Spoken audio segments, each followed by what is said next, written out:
Okay, so I was not expecting this when I started researching, because on the surface this heist was basically perfect.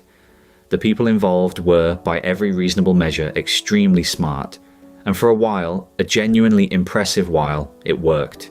And then one tiny detail blew the whole thing apart, something so small, so almost embarrassing in its specificity, that when I read it the first time I actually laughed. And then I felt bad for laughing, because the more I sat with it, the more I understood what it actually cost the people involved. So here is what happened. The year is 1983, and a group of men have spent the better part of 2 years working toward a single goal: the Credito Emiliano Bank Vault. The men behind this heist were organized, methodical, and genuinely patient in a way that most people simply are not. 2 of them had been casing the bank on and off for over 18 months.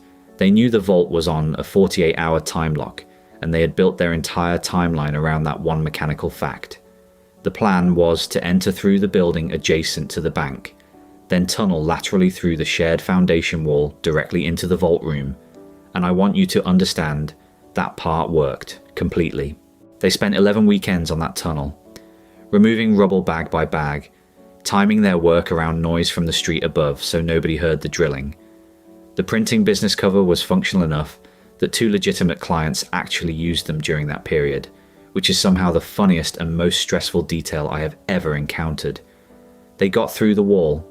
They bypassed the inner vault door using a thermal lance, a tool that burns hot enough to cut through reinforced steel like it is warm butter. They were inside the vault by 2 in the morning on a Sunday in March.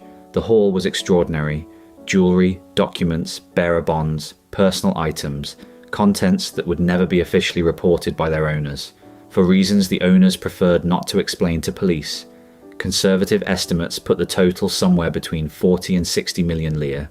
They were out before dawn. The vault discovery was not made until Monday morning. The investigation that followed was, by police accounts, almost immediately cold. Here is where I need you to sit with me for a second. Because 6 weeks later one of the men went to buy a coffee. He walked into a bar 3 neighborhoods away from the bank, ordered an espresso, and paid with a banknote that had been inside one of the safety deposit boxes. It was traceable because the box's original owner, a man with his own complicated reasons for keeping cash in an anonymous vault, had written a small notation in pencil in the corner of the bill, a personal accounting system.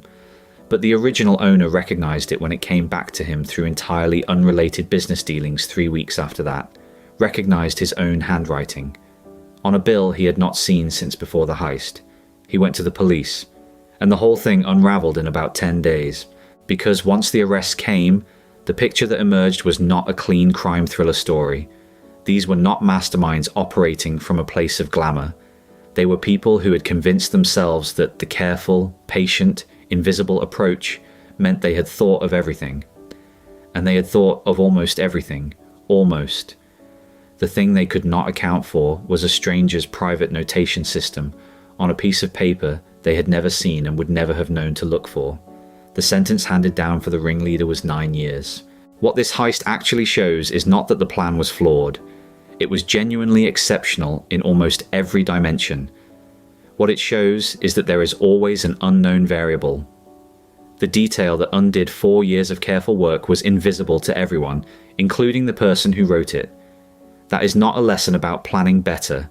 That is a lesson about the limits of what planning can protect you from. So, over to you.